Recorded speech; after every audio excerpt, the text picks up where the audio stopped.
Welcome, patrons and friends. During the 2020 COVID-19 lockdown, or as we at Encore Theatrical are calling it, intermission, we players wanted to give you a small gift to fill an hour of your time. A whimsy, a flirtation, a comedy in a time of dark theaters everywhere. There's no stage, but that of our own makings. No staging, little costume, just a classic comedy in a time where a world struggles with true villainy.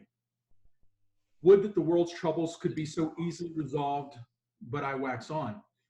Forgive the limitations of our separate stages as we come together to tickle your fancy. With that, we present our players' reading of William Shakespeare's A Midsummer Night's Dream. A Midsummer Night's Dream, Act 1, Scene 1, Athens, the Palace of Theseus. Now, fair Hippolyta, our nuptial hour draws on apace. 4 happy days bring in another moon. But oh, methinks how slow this old moon wanes. She lingers my desires. 4 days will quickly steep themselves in night. 4 nights will quickly dream away the time, and then the moon shall behold the night of our solemnities. Hippolyta, I wooed thee with my sword, and won thy love, doing thee injuries. But I will wed thee in another key, with pomp, with triumph, and with reveling.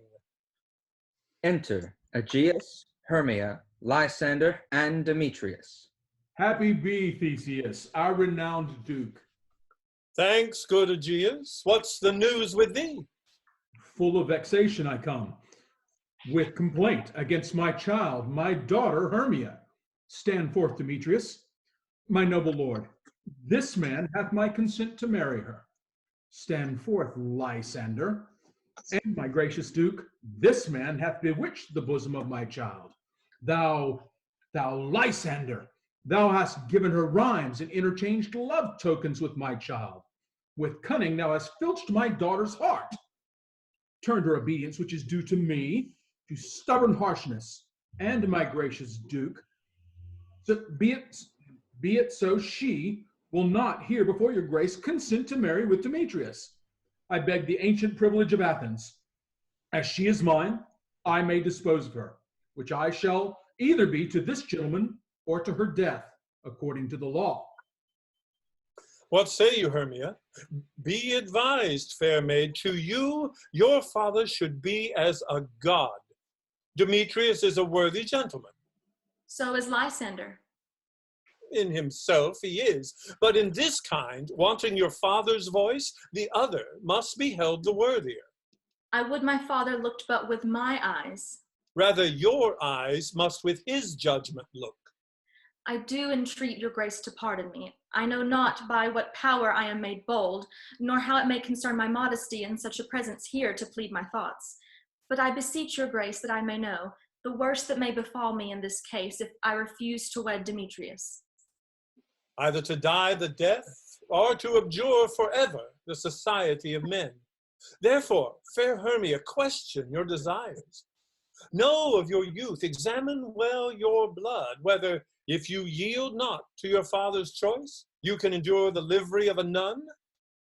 So will I grow, so live, so die, my lord, ere I will my virgin patent up unto his lordship, whose unwished yoke my soul consents not to give sovereignty. Take time to pause, and by the next new moon, the sealing day betwixt my love and me, for everlasting bond of fellowship. Upon that day, either to die for disobedience to your father's will, or else to wed Demetrius as he would, or on Diana's altar to protest for austerity, a single life. Relent, sweet Hermia, and Lysander, yield thy crazed title to my certain right. You have her father's love, Demetrius. Let me have Hermia's. Do you marry him? Scornful Lysander, true he hath my love, and what is mine my love shall render him. As she is mine, and all my right of her, I do estate to Demetrius. I am, my lord, as well derived as he, as well possessed. My love is more than his. My fortunes every way is fairly ranked, and, which is more than all these boasts can be, I am beloved of beauteous Hermia. Why should not I then prosecute my right? Demetrius, I'll avouch it to his head, made love to Neater's daughter Helena, and won her soul, and she, sweet lady, dotes, devoutly dotes upon this spotted and inconstant man. I must confess that I have heard so much, and with Demetrius thought to have spoke thereof, but being overfull of self-affairs, my mind did lose it.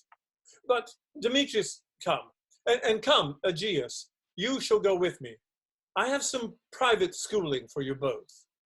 For you, fair Hermia, look you arm yourself to fit your fancies to your father's will, or else the law of Athens yields you up.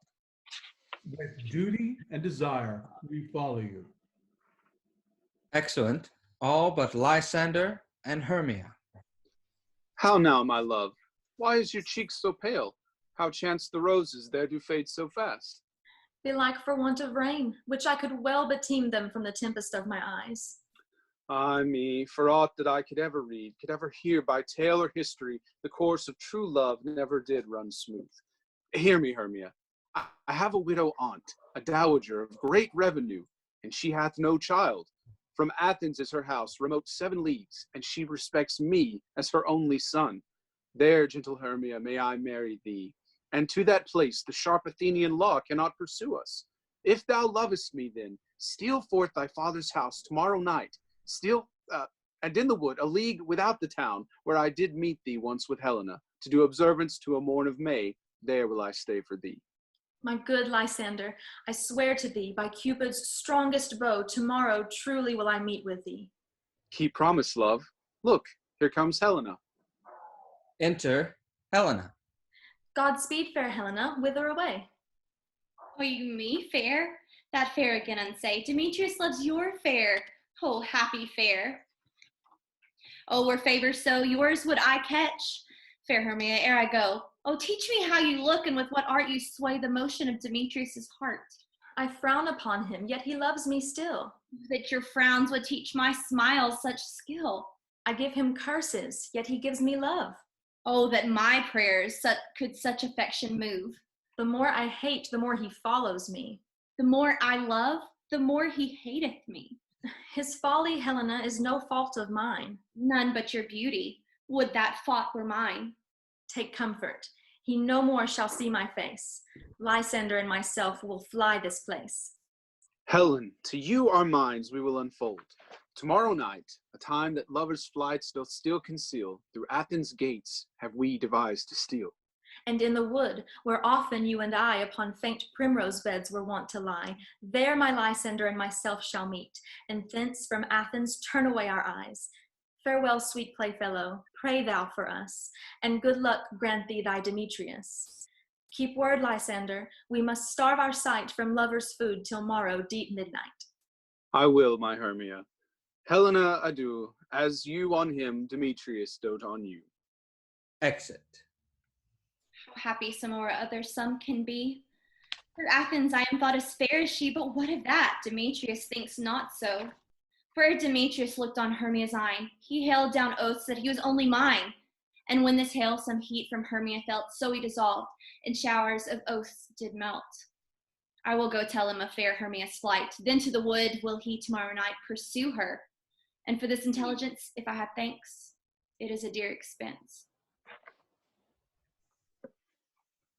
Act 1, Scene 2. Athens. Quince's house. Is all our company here? You were best to call them generally, man by man, according to the script.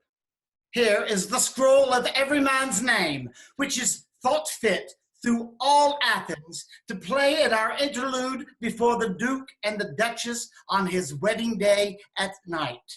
First, good Peter Quince, say what the play treats on, then read the names of the actors, and so grow to a point.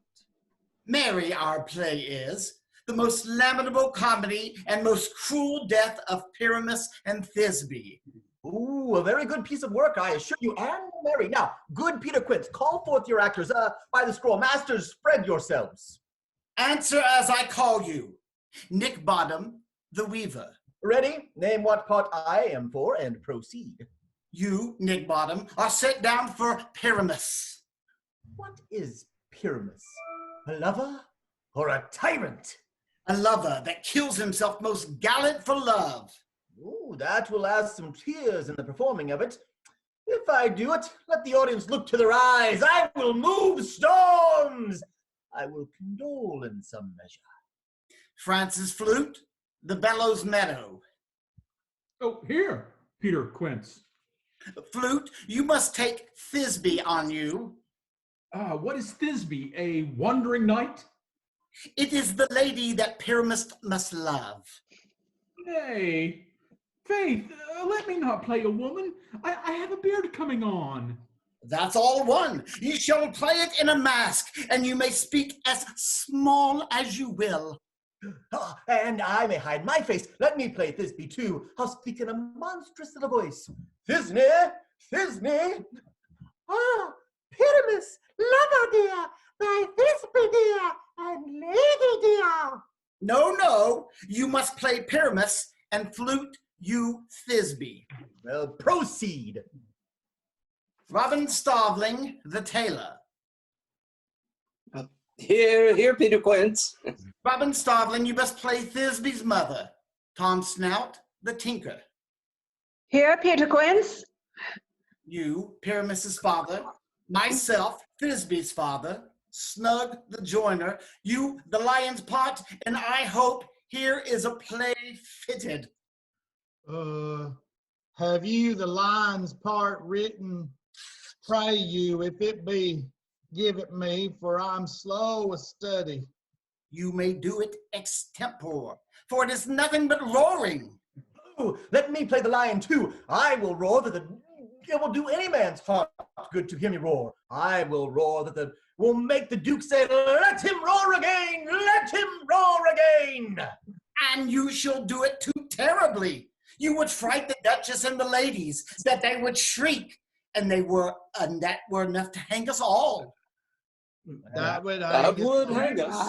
Every mother's son. I grant you, friends, that if you should fright the ladies out of their wits, well, they'll have no more discretion but to hang us. But I will aggravate my voice, so that I will roar you as gentle as any suckling dove. I will roar you as 'twere any nightingale. You can play no part but Pyramis. Well, I'll undertake it. Masters, here are your parts, and I am to entreat you, request you, and desire you to calm them by tomorrow night, and meet me in the palace wood, a mile without the town. By moonlight, there we will rehearse. For if we meet in the city, we shall be dogged with company, and our devices known. In the meantime, I will draw a bill of properties, such as our play wants. I pray you, fail me not. We will meet, and there we may rehearse most obscenely and courageously. Take pains, be perfect. Adieu. At the Duke's Oat we meet. Act 2, Scene 1. A wood near Athens. How now, Enter. spirits? Whither wander you? Over hill, over dale, through bush, through briar, over park, over pale, through flood, through fire, I do wander everywhere. Farewell, thou lob of spirits, I'll be gone. Our queen and all our elves shall come here anon. The king doth keep his revels here tonight. Take heed, the queen come not within his sight. For Oberon is passing fail in wrath, because that she is her attendant hath, a lovely boy stolen from an Indian king. She never had so sweet a changeling. And jealous Oberon would have the child, neither of us trained to trace the forest wild, but she perforce withholds the loved boy. Either I mistake your shape and make him quite, or else you are that shrewd and knavish sprite called Robin Goodfellow. Are you not he? Thou speakst right. I am that merry wanderer of the night. I jest to Oberon and make him smile when I a fat and bean-fed horse beguile, neighing in the likeness of a filly foal, and sometimes lurk I in a gossip's bowl, in the very likeness of a roasted crab. And when she drinks against her lips, I bob, and on the withered dewlap pour the ale. The wisest ant, telling the saddest tale, sometimes for a 3-foot stool mistaketh me. Then slip I from her bum, and down topples she, and Taylor cries, and falls into a cough. Then the whole choir holds their hips and laugh, and waxen in their mirth and knees, and swear a merrier hour was never wasted there. But Room Fairy, here comes Oberon. And here my mistress. Enter, from one side, Oberon with his train, from the other, Titania with hers. Ill met by moonlight, proud Titania. What, jealous Oberon? Fairy, skip hence. I have forsworn his bed and company. Tarry, rash wanton, am not I thy lord? Then I must be thy lady. But I know when thou hast stolen away from fairyland, and in the shape of corn sat all day, playing on pipes of corn and versing love to amorous Hippolyta. Why art thou here? Come from the farthest step of India? But that forsooth the bouncing Amazon, your busked mistress and your warrior love, to Theseus must be wedded, and you come to give their bed joy and prosperity. How canst thou thus, for shame, Titania, glance at my credit with Hippolyta, knowing I know thy love to Theseus? Why should Titania cross her Oberon? I do but beg a little changeling boy to be my henchman. Set your heart at rest. The fairyland buys not the child of me. His mother was a votaress of my order, but she, being mortal, of that boy did die. And for her sake do I rear up her boy, and for her sake I will not part with him. How long within this wood intend you stay? Perchance till after Theseus's wedding day. If you will patiently dance in our round and see our moonlight revels, go with us. If not, shun me and I will spare your haunts. Give me the boy and I will go with thee. Not for thy fairy kingdom. Fairies away. We shall chide downright if I longer stay. Exit Titania with her train. Well, go that way. Thou hast not from this grove till I torment thee for this injury. My gentle Puck, come hither. Thou rememberest, since once I sat upon a promontory? I remember. That very time I saw, though thou couldst not, flying between the cold moon and the earth, Cupid all armed. A certain aim he took, yet marked I where the bolt of Cupid fell. It fell upon a little western flower, before milk white, now purple with love's wound, and maidens call it love in idleness. Fetch me that flower. The herb I showed thee once, the juice of it, on sleeping eyelids laid, will make or man or woman madly dote upon the next live creature that it sees. Fetch me this herb, and be thou here again ere the Leviathan can swim a league. I'll put a girdle round about the earth in 40 minutes. Exit Puck. Having once this juice, I'll watch Titania when she's asleep, and drop the liquor of it in her eyes. The next thing she waking looks upon, be it on lion, bear, or wolf, or bull, on meddling monkey, or on busy ape, she shall pursue it with the soul of love.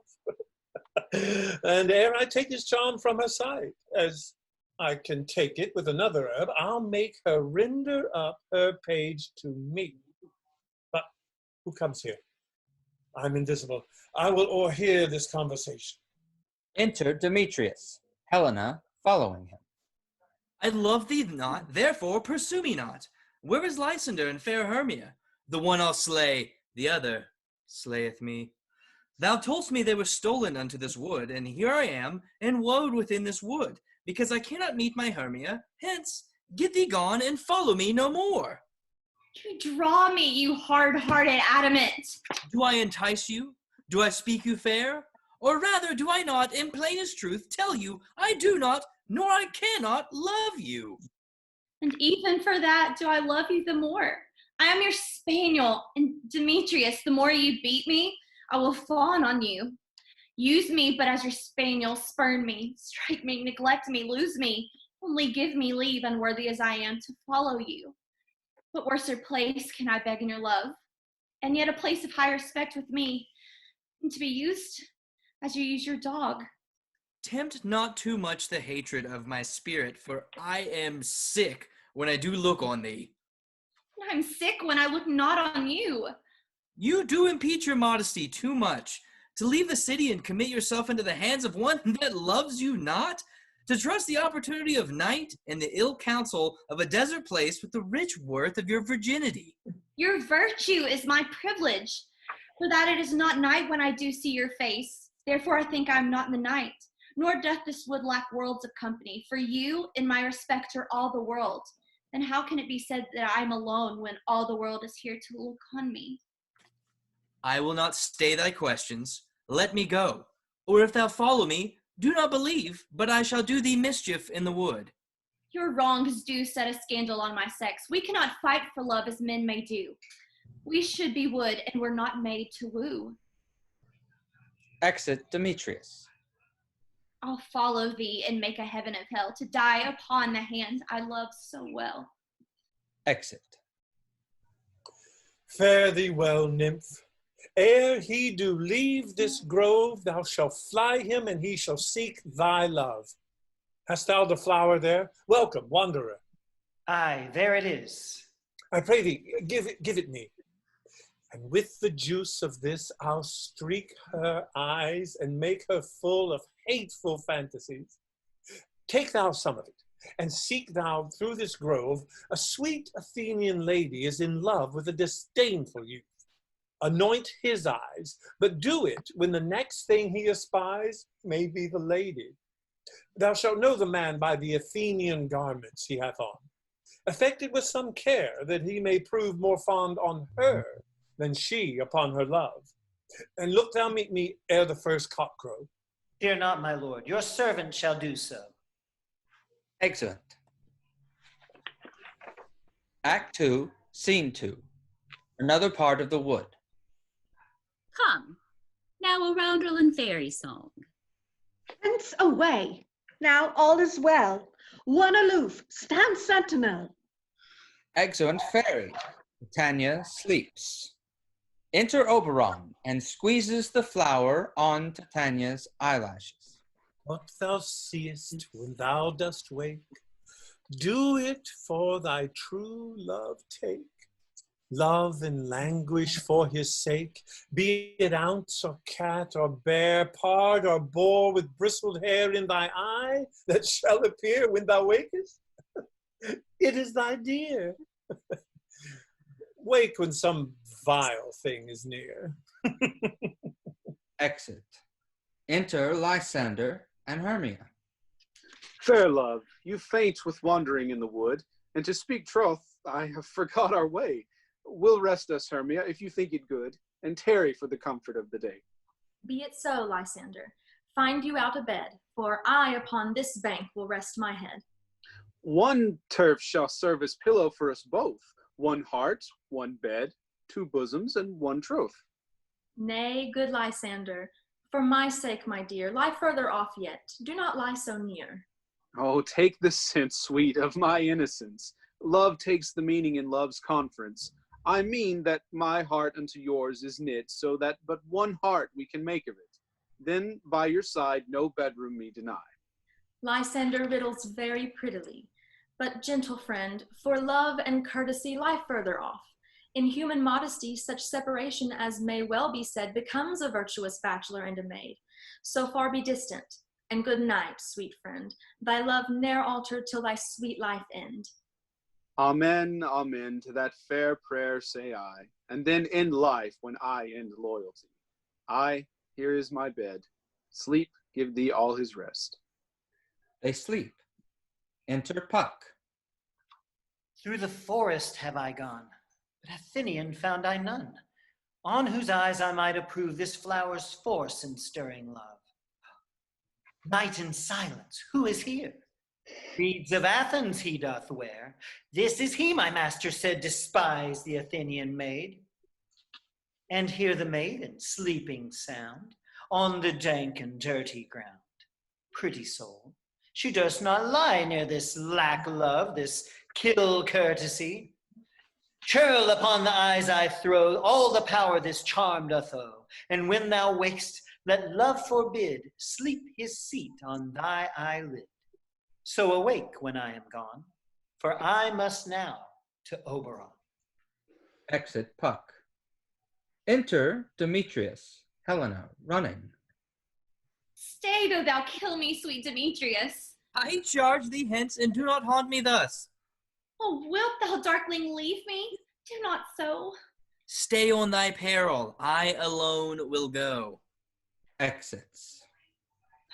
I am out of breath in this fond chase. The more my prayer, the lesser is my grace. Happy is Hermia wheresoe'er she lies, for she hath blessed and attractive eyes. How came her eyes so bright, not with salt tears? If so, my eyes are oftener washed than hers.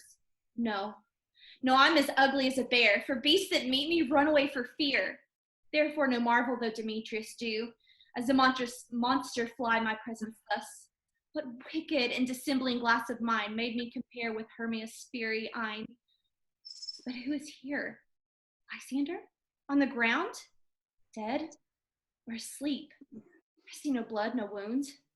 Lysander, if you live, good sir, awake. And run through the fire I will for thy sweet sake. Transparent Helena, nature shows art that through thy bosom makes me see thy heart. Where is Demetrius? Oh, how fit a word is that vile name to perish on my sword. Do not say so, Lysander, say not so. What though he love your Hermia? Lord, what though? Yet Hermia still loves you, then be content. Content with Hermia? No, I do repent the tedious minutes I with her have spent. Not Hermia, but Helena I love. Who will not change a raven for a dove? Wherefore was I to this keen mockery born? When at your hands did I deserve this scorn? No, nor never can deserve a sweet look from Demetrius as I thought you, Lord, of more true gentleness. Oh, that a lady of one man refused should of another therefore be abused. Exit Helena. Hermia, sleep thou there, and never mayst thou come Lysander near. And all my powers address your love and might to honor Helen and to be her knight. Exit Lysander. Help me, Lysander, help me. Lysander, Lord, what, out of hearing? Gone? I swoon almost with fear. No? Then I well perceive you all not nigh. Either death or you I'll find immediately. Act 3, Scene 1. The wood. Titania lying asleep. Enter Mechanics. Are we all met? Pat, pat, and here's a marvelous convenient place for our rehearsal.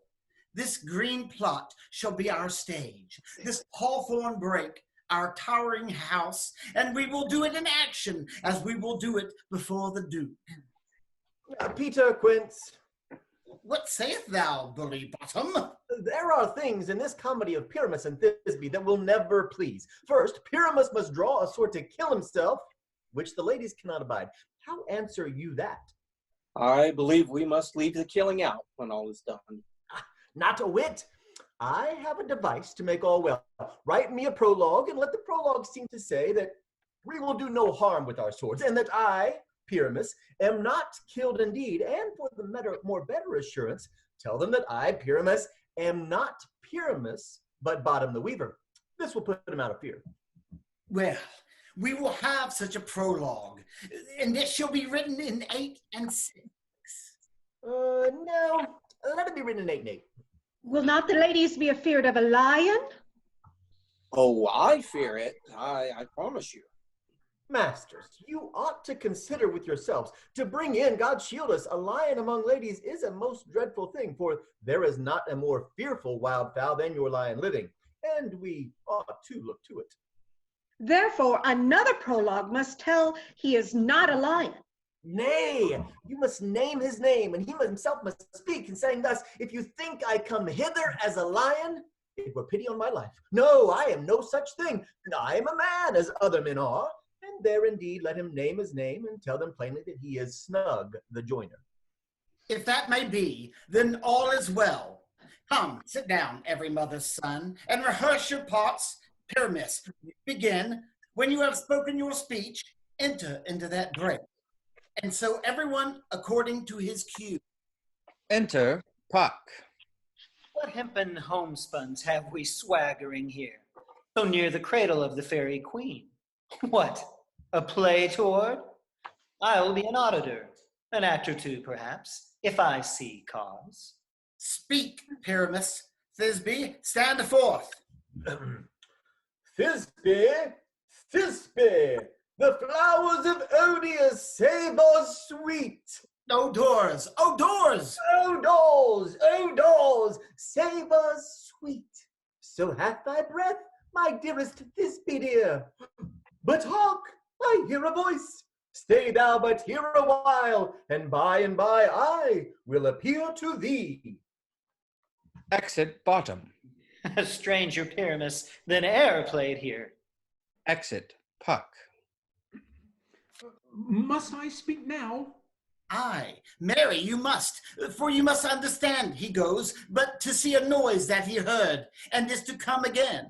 Most radiant Pyramis, as truest horse that yet could never tire, I meet thee, Pyramis, at Ninny's tomb. Ninus' tomb, why must you not speak that yet? That you answer to Pyramis. You speak all your part at once. Cues and all, Pyramis, enter. Your cue is past. It is never tire. Oh, as truest horse that yet would never tire. Re-enter Puck and Bottom with an ass's head. If I were fair, Thisbe, I were only thine.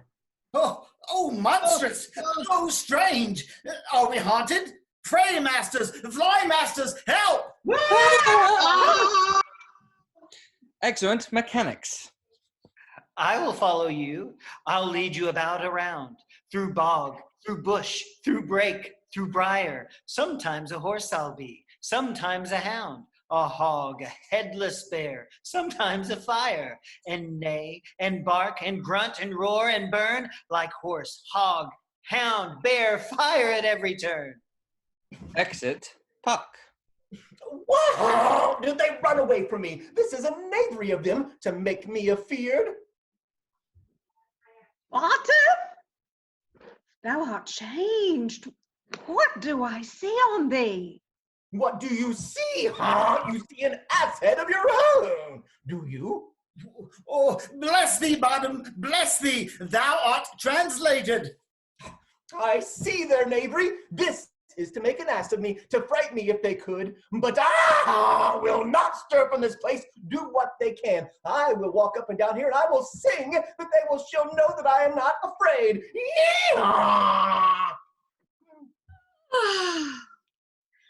What angel wakes me from my flowery bed? Oh, mine ear is much enamoured of thy note, so is mine eye enthralled to thy shape. And thy fair virtue's force perforce doth move me on the first view to say, to swear, I love thee. Methinks, mistress, you should have little reason for that. And yet to say that reason and love keep little company together nowadays. Thou art as wise as thou art beautiful. Oh, not so, neither. But if I had enough wit to get out of this wood, I have enough to serve my own turn. Out of this wood do not desire to go. Thou shalt remain here, whether thou wilt or no. I am a spirit of no common rate. The summer still doth tend upon my state, and I do love thee. Therefore go with me. I'll give thee fairies to attend on thee, and they shall fetch thee jewels from the deep. And sing while thou on pressed flowers dost sleep, and I will purge thy mortal grossness, so that thou shalt like an airy spirit go. Peaseblossom, Cobweb, Moth, and Mustardseed. Enter fairies. Ready? And I. And I. Where shall we go? Where should we go? Where should we go? Be kind and courteous to this gentleman. Hail, mortal! Hail! Hail! Ale. Heartily, I beseech your names. Cobweb! Peaseblossom. Mustardseed. Come, wait upon him. Lead him to my bower. The moon, methinks, looks with a watery eye, and when she weeps, weeps every little flower, lamenting some enforced chastity. Tie up my lover's tongue. Bring him silently. Act 3, Scene 2. Another part of the wood. Enter Oberon. I wonder if Titania be awakened. Then what it was that next came to her eye, which she must dote on in extremity. Here comes my messenger. How now, mad spirit? What night rule now about this haunted grove? My mistress with a monster is in love. Near to her close and consecrated bower, a crew of patches, rude mechanicals, were met together to rehearse a play. The shallowest, thick skin of that barren sort forsook his scene and entered in a break. An ass's knoll I fixed on his head. I led them on in distracted fear and left sweet Pyramis translated there, when in that moment, so it came to pass, Titania waked and straightway loved an ass. Oh, this falls out better than I could devise. But hast thou yet latched the Athenian's eyes with the love juice, as I did bid thee do? I took him sleeping. That is finished too. And the Athenian woman by his side, that when he waked, of force she must be eyed. Enter Hermia and Demetrius. Stand close. This is the same Athenian. This is the woman, but this is not the man. Oh, why rebuke you him that loves you so? Lay breath so bitter on your bitter foe. What's this to my Lysander? Where is he? Oh, good Demetrius, wilt thou give him me? I had rather give his carcass to my hounds. Out, dog! Out, cur! Thou drivest me past the bounds of maiden's patience. Hast thou slain him then? You spend your passion on a misprized mood. I am not guilty of Lysander's blood, nor is he dead for aught that I can tell. I pray thee, tell me then that he is well. And if I could, what should I get therefore? A privilege never to see me more, and from thy hated presence part I so. See me no more, whether he be dead or no. Exit Hermia. There is no following her in this fierce vein. Here therefore for a while I will remain. Demetrius lies down and sleeps. What hast thou done? Thou hast mistaken quite, and laid the love juice on some true love's sight. Oh, thy misprison must profess ensue, with some true love turned, and not a false turned true. Flower of this purple dye, hit with Cupid's archery, sink in apple of his eye. When his love he doth espy, let her shine as gloriously as the Venus of the sky. When thou wakest, if she be by, beg of her for remedy. Captain of our fairy band, Helena is here at hand, and the youth mistook by me, pleading for a lover's fee. Shall we their fond pageant see? Lord, what fools these mortals be! Stand aside. The noise I make will cause Demetrius to awake. Then will two at once woo one. That must needs be sport alone, and those things do best please me that befall preposterously. Enter Lysander and Helena. Why should you think that I should woo and scorn? You do advance your cunning more and more. When truth kills truth, oh devilish holy fray, these vows are Hermia's. Will you give her o'er? I had no judgment when to her I swore. Nor none in my mind, now you give her o'er. Demetrius loves her, and he loves not you. Oh, Helena, goddess, nymph, perfect, divine, to what, my love, shall I compare thine eyne? Thy lips, those kissing cherries, tempting grow. Oh, let me kiss this princess of pure white, this seal of bliss. Oh, spite. Oh, hell, I see you are all bent to set against me for your merriment. If you are men, as men you are in show, you would not use a gentle lady so, to vow and swear and superpraise my parts, when I am sure you hate me with your hearts. You both are rivals and love Hermia, and now both rivals to mock Helena. You are unkind, Demetrius, be not so, for you love Hermia. This you know I know, and here with all goodwill, with all my heart, in Hermia's love I yield you up my part, and yours of Helena to me bequeath, whom I do love and will do till my death. Never did mockers waste more idle breath. Lysander, keep thy Hermia, I will none. If ever I loved her, all that love is gone. And now to Helen it is home returned, there to remain. Helen, it is not so. Disparage not the faith thou dost not know. Look, where thy love comes, yonder is thy dear. Re-enter Hermia. Thou art not by mine eye, Lysander, found. Mine ear, I think it, brought me to thy sound. But why unkindly didst thou leave me so? Why should he stay whom love doth press to go? What love could press Lysander from my side? Lysander's love, that would not let him bide, fair Helena. Why seekest thou me? Could not this make thee know? The hate I bear thee made me leave thee so. You speak not as you think. It cannot be. Lo, she is one of this confederacy? Injurious Hermia, most ungrateful maid, have you conspired? Have you with these contrived to bait me with this foul derision? Is all the counsel that we two have shared, is it all forgot? All school days friendship, childhood innocence? I am amazed at your passionate words. I scorn you not. It seems that you scorn me. Have you not, said Lysander, as in scorn, to follow me and praise my eyes and face? And made your other love, Demetrius, who even but now did spurn me with his foot, to call me goddess, nymph, divine, and rare, precious, celestial? I understand not what you mean by this. This sport, well carried, shall be chronicled. But fare you well, 'tis partly my own fault, which death or absence shall soon remedy. Stay, gentle Helena, hear my excuse, my love, my life, my soul, fair Helena. Oh, excellent.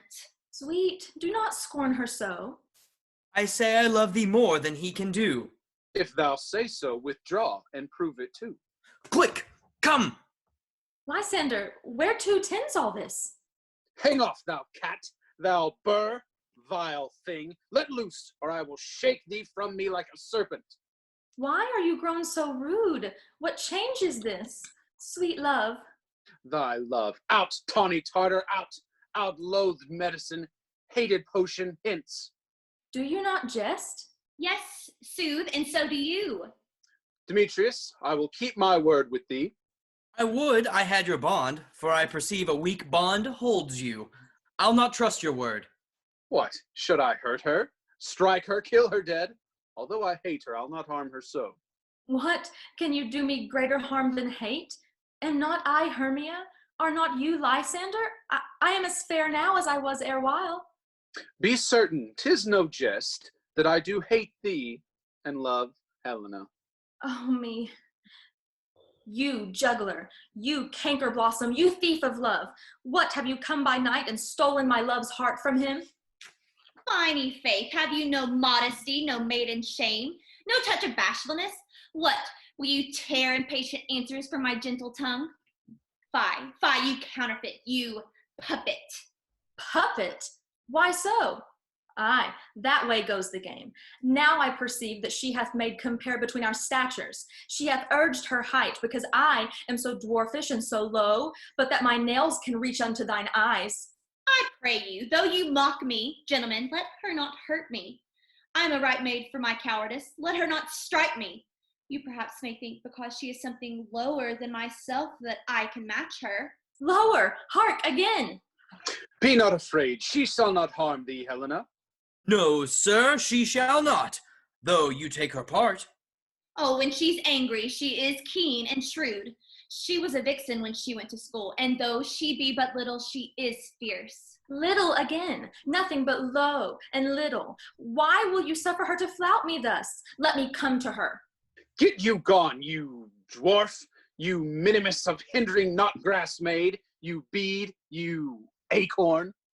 Let her alone. Speak not of Helena. Take not her part, for if thou dost intend never so little show of love to her, thou shalt abye it. Now she holds me not. Now follow, if thou darest, to try whose right of thine or mine is most in Helena. Follow? Nay, I'll go with thee, cheek by jowl. Excellent. Lysander and Demetrius. You, mistress, all this coil is long of you. Nay, go not back.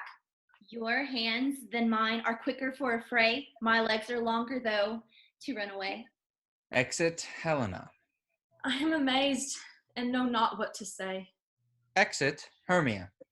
This is thy negligence. Still thou mistakest, or else committest these knaveries willfully.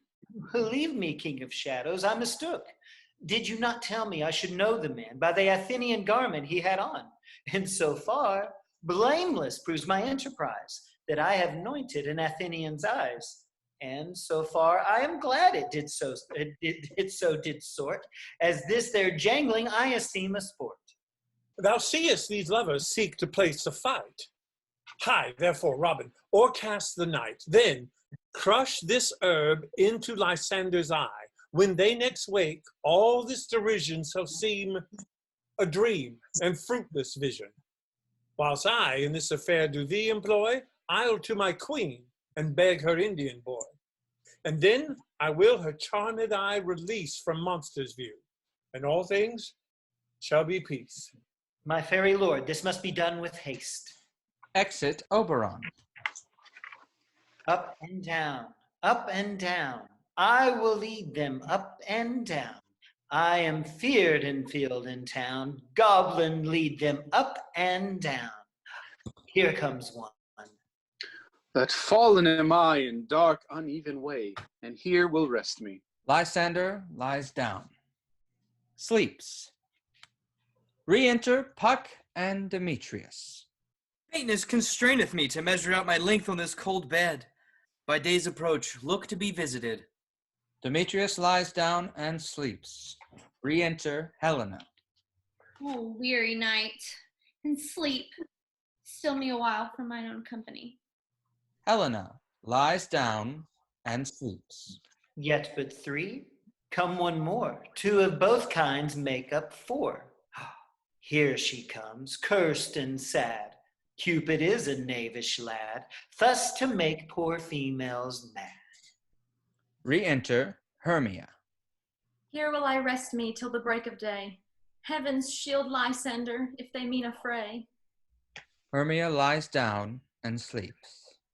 On the ground, sleep sound, and I'll apply to your eye a gentle lover remedy. Squeezing the juice on Lysander's eye. When thou wakest, thou takest true delight in this sight of thy former lady's eye. And the country proverb known that every man should take his own, in your waking shall be shown. Jack shall have Jill, naught shall go ill. The man shall have his mare again, and all shall be well. Act 4, Scene 1. The same wood. Lysander, Demetrius, Helena, and Hermia lying asleep. Enter Titania and Bottom, and other fairies attending. Come, sit thee down upon this flowery bed, while I thy amiable cheeks do coy, and stick musk roses in thy sleek, smooth head, and kiss thy fair, large ears, my gentle joy.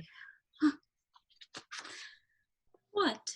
Wilt thou hear some music, my sweet love? I have a reasonable good ear in music. Let's have some tones in the bones. Or say, sweet love, what thou desirest to eat. Oh, truly a peck of provender. I could munch your good dry oats. Methinks I have a great desire for a bottle of hay. Good, sweet hay hath no fellow. I have a venturous fairy that shall seek the squirrel's hoard and fetch thee new nuts. I had rather a handful or two of dried peas, but I pray you, let none of your people stir me. I have a exposition of sleep come upon me. Sleep thou, and I will wind thee in my arms. Fairies, be gone, and be always away. Exeunt fairies. Oh, how I love thee, how I dote on thee. They sleep. Enter Puck. Welcome, good Robin. Seest thou this sweet sight? Her dotage now I do begin to pity. When I had at my pleasure taunted her, I did ask of her changeling child, which straight she gave me, and her fairy sent to bear him to my bower in fairyland. And now I have the boy. I will undo this hateful imperfection of her eyes. Now, my Titania, wake you, my sweet queen. My Oberon, what visions I've seen. Methought I was enamored of an ass. There lies your love. How came these things to pass? Oh, how mine eyes do loathe his visage now. Silence a while. Robin, take off this head. Sound music. Come, my queen, take hands with me and rock the ground whereon these sleepers be. Now thou and I are new in amity, and will tomorrow midnight solemnly dance at Duke Theseus' house triumphantly, and bless it to all fair prosperity. There shall the pairs of faithful lovers be, wedded with Theseus, all in jollity. Fairy king, attend and mark. I do hear the morning lark. Come, my lord, and in our flight, tell me how it came this night that I sleeping here was found with these mortals on the ground. Exeunt. Horns, winded within. Enter Theseus, Hippolyta, Egeus, and train. My lord, this is my daughter, here asleep, and this Lysander, this Demetrius is, this Helen, oh, neat as Helena. I wonder of their being here together. No doubt they rose up early to observe the rite of May, and hearing our intent, came here in grace our solemnity. But speak, Egeus, is not this the day that Hermia should give answer of her choice? It is, my lord. Go, bid the huntsmen wake them with their horns. Horns and shout within. Lysander, Demetrius, Helena, and Hermia wake and start up. Good morrow, friends. St. Valentine is past. Begin these wood birds but to couple now? Pardon, my lord. I pray you all, stand up. I know you two are rival enemies. How comes this gentle concord in the world, that hatred is so far from jealousy to sleep by hate and fear no enmity? My lord, I shall reply amazedly, half sleep, half waking, but as yet, I swear I cannot truly say how I came here. But as I think for truly what I speak, and now do I bethink me, so it is. I came with Hermia hither. Our intent was to be gone from Athens, where we might, without the peril of the Athenian law. Enough, enough, my lord, you have enough. I beg the law upon his head. They would have stolen away, they would, Demetrius, thereby to have defeated you and me, you of your wife and me of my consent that she should be your wife. My lord, Fair Helen told me of their stealth, of this their purpose hither to this wood. And I in fury hither followed them, fair Helena in fancy following me. But, my good lord, I wot not by that power, but by some power it is, my love to Hermia. In all the faith, the virtue of my heart, the object and the pleasure of mine eye, is only Helena. Fair lovers, you are fortunately met. Of this discourse we more will hear anon. Egeus, I will o'erbear your will, for in the temple by and by with us these couples shall eternally be knit. Away with us to Athens, 3 and 3, we'll hold a feast in great solemnity. Come, Hippolyta. Exeunt Theseus, Hippolyta, Egeus, and train. Are you sure that we are awake? It seems to me that yet we sleep. We dream. Do not you think the Duke was here and bid us follow him? Yea, and my father. And Hippolyta. And he did bid us follow to the temple. Why, then, we are awake. Let's follow him. And by the way, let us recount our dreams. Excellent. When my cue comes, call me, and I will answer. My next is most Pyramis. Hey-ho! Peter Quince! Flute the bellows mender! Starveiling? What's my life? Stolen and left me asleep. I have had a most rare vision. I've had a dream. Past the wit of man to say what dream it was. Man is but an ass if he go about to expound on this dream. Methought I was. There is no man can tell what methought I was, and methought I had. But man is but a patched fool if he will offer to say what methought I had. The eye of man hath not heard, the ear of man hath not seen. Man's hand is not able to taste, his tongue to conceive, nor his heart to report what my dream was. I will get Peter Quince to write a ballad of my dream, and it shall be called Bottom's Dream, because it hath no bottom. And I will sing it before the Duke at the latter end of the play. Exit. Act 5, Scene 1. Athens, the palace of Theseus. 'Tis strange, my Theseus, that these lovers speak of. More strange than true. I never may believe these antique fables, nor these fairy toys. Lovers and madmen have such seething brains, such shaping fantasies that apprehend more than cool reason ever comprehends. The lunatic, the lover, and the poet are of imagination all compact. Ah, here come the lovers, full of joy and mirth. Enter Lysander, Demetrius, Hermia, and Helena. Joy, gentle friends, joy and fresh days of love accompany your hearts. More than to us, wait in your royal walks, your board, your bed. Come now, what masks, what dances shall we have to wear away this long age of 3 hours before our after supper and bedtime? Where is our usual manager of mirth? What revels are in hand? Is there no play to ease the anguish of a torturing hour? Call Philostrate. Here, mighty Theseus. Say, what abridgment have you for this evening? What mask? What music?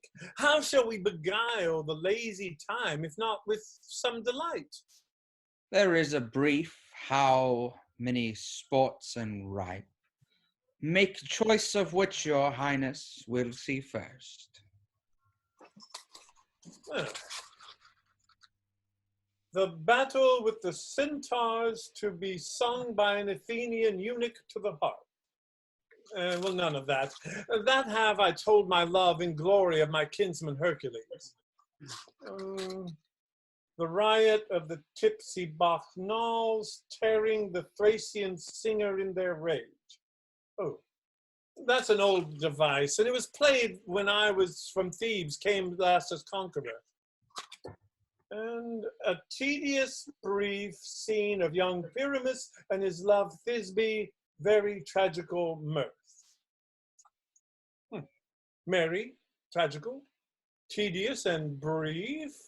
That is hot ice and wondrous strange snow. How shall we find the concord of this discord? A play there is, my lord, some 10 words long, which is as brief as I have known a play. But by 10 words, my lord, it is too long, which makes it tedious for in all the play. There is not one word apt, one player fitted. In tragical, my noble lord, it is, for Pyramis therein doth kill himself, which when I saw rehearsal, I must confess, made mine eyes water, but more merry tears, the passion of loud laughter never shed. What are they that do play it? Hard-handed men that work in Athens here, which never labored in their minds till now, and now have toiled their unbreathed memories with this same play against your nuptial. And we will hear it. No, my noble lord, it is not for you. I have heard it over, and it is nothing in the world, unless you can find sport in their intents, extremely stretch and conned with cruel pain to do you service. I will hear that play, for never anything can be amiss when simpleness and duty tender it. Go, bring them in. Take your places, ladies. So, please your grace, the prologue is addressed. Let him approach. Flourish of trumpets. Enter Quince for the prologue. If we offend, it is with our good will, that you should think we come not to offend, but with good will to show our simple skill. That is the true beginning of our end. Consider then, we come but in despite. We do not come as minding to contest you. Our true intent is all for your delight. We are not here that you should here repent you. The actors are at hand, and by their show, you shall know that all you are like to know. Well, this fellow doth not stand upon points. He hath rid his prologue like a rough colt. He knows not the stop. A good moral, my lord. It is not enough to speak, but to speak true. Indeed, he hath played on his prologue like a child on a recorder, a sound, but not in government. His speech was like a tangled chain, nothing impaired, but all disordered. Who is next? Enter Pyramis and Thisbe, Wall, Moonshine, and Lion. Gentles, perchance you wonder at this show, but wonder on, till truth make all things plain. This man is Pyramis, if you would know. This beauteous lady, Thisbe, is certain. This man with lime and rough cast doth present Wall, that vile Wall, which did these lovers sunder, and through Wall's chink, poor souls, they are content to whisper. At the which let no man wonder. This man with lanthorn dog and bush of thorn presenteth moonshine, for if you will know, by moonshine did these lovers think no scorn. To meet at Ninus' tomb there are to woo this grisly beast, which Lion hight by name. The trusty Thisbe, coming first by night, did scare away, or rather did affright. And as she fled, her mantle did she fall, which Lion vile with bloody mouth did stain. On comes Pyramis, sweet youth and tall, and finds his trusty Thisbe's mantle slain. Whereat with blade, this bloody blameful blade, he bravely broached his boiling bloody breast, and Thisbe, tearing in mulberry shade, his dagger drew and died. For all the rest, let Lion moonshine, wall, and lovers twain, at large discourse, while here they do remain. I wonder if the lion be to speak. No wonder, my lord. One lion may, when many asses do. In this same interlude it doth befall that I, one Snout by name, present a wall. And such a wall as I would have you think that had in it a crannied hole or chink,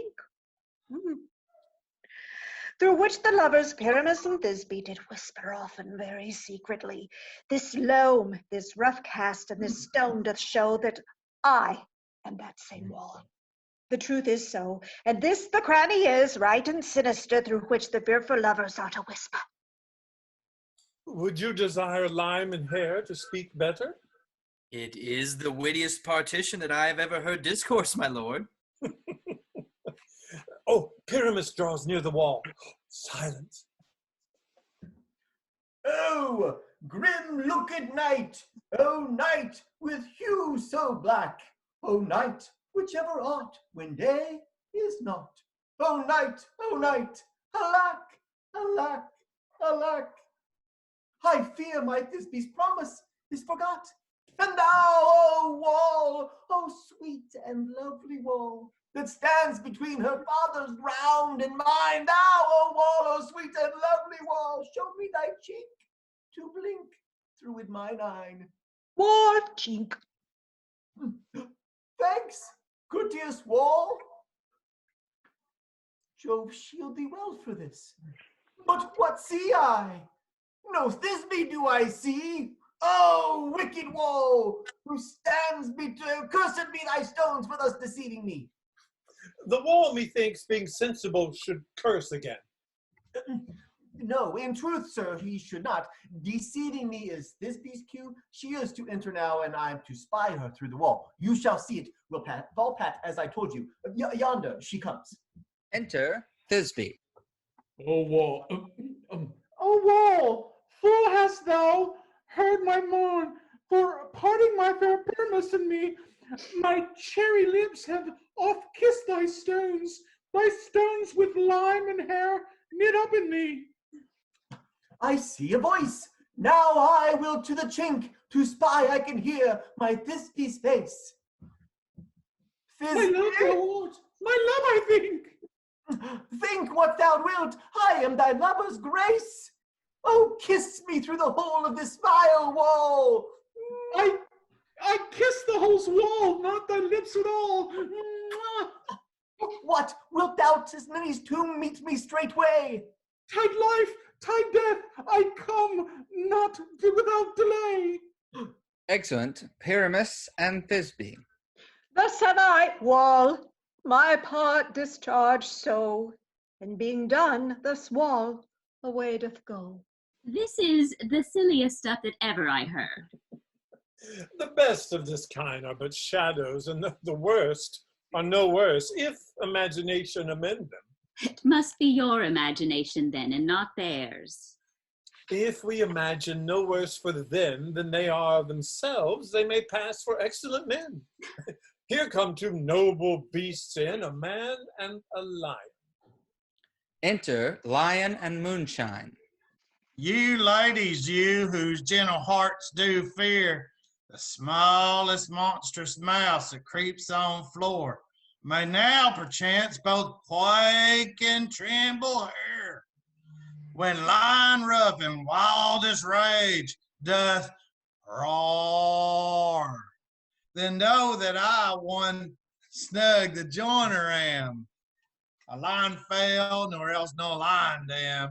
For if I should as lion come and strife into this place, ooh, 'twere pity on my life. A very gentle beast of a good conscience. This lantern doth the horn moon present, and I, the man in the moon, do seem to be. Oh, this is the greatest error of all the rest. The man should be put into the lantern. He dares not come there for the candle. Well, all I have to say is to tell you that the lantern is the moon, and I, the man in the moon, and this thorn bush, my thorn bush, and and this dog, my dog. Why all these should be in the lantern, for these are all in the moon. But silence, here comes Thisbe. This is old Ninny's tomb. Where is my love?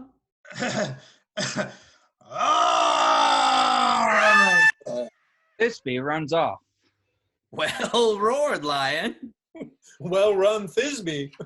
Well shown, moon. Truly the moon shines with a good grace. The lion shakes Thisbe's mantle and exits. Oh, well moused, lion. And so the lion vanished. And then came Pyramis. Enter Pyramis. But stay, oh spite, but mark, poor knight. What dreadful dole is here? Eyes, do you see? How can it be? Oh, dainty duck, oh dear. Thy mantle good, what? Stained with blood? This passion and the death of a dear friend would go near to make a man look sad. Beshrew my heart, but I pity the man. Oh, wherefore nature didst thou lion's frame, since by lion bile hath here deflowered, my dear, which was the fairest dame that lived, that loved, that liked, that looked with cheer. Come, 'tis confound, out sword and wound, the pap of Pyramis. I that left pap, where hot doth hop, thus die I, thus.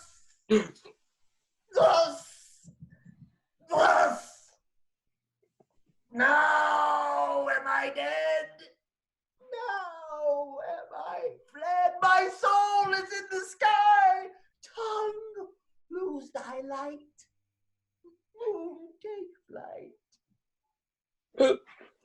Now, die, die, die, die. With the help of a surgeon, he might yet recover and prove an ass. How chance moonshine is gone before Thisbe comes back and finds her lover? Oh, she will find him by starlight. Here she comes. Oh, and her passion ends the play. Re-enter Thisbe. Asleep, my love? Oh, what? Dead, my love? Oh, Pyramis, arise! Speak, speak! Quite dumb? Dead? Dead! Oh, come, trusty sword! Oh, come, blade, my breast to view! And farewell, friends! Thus his beings! Adieu! Adieu! Adieu! Moonshine and lion are left to bury the dead. Aye, and wall too. Oh. No, I assure you, the wall is down that parted their fathers. Will it please you to see an epilogue or to hear a burgomask dance between two of our company? No epilogue, I pray you, for your play needs no excuse. Never excuse, for when the players are all dead, there needs none to be blamed. The iron tongue of midnight hath told 12.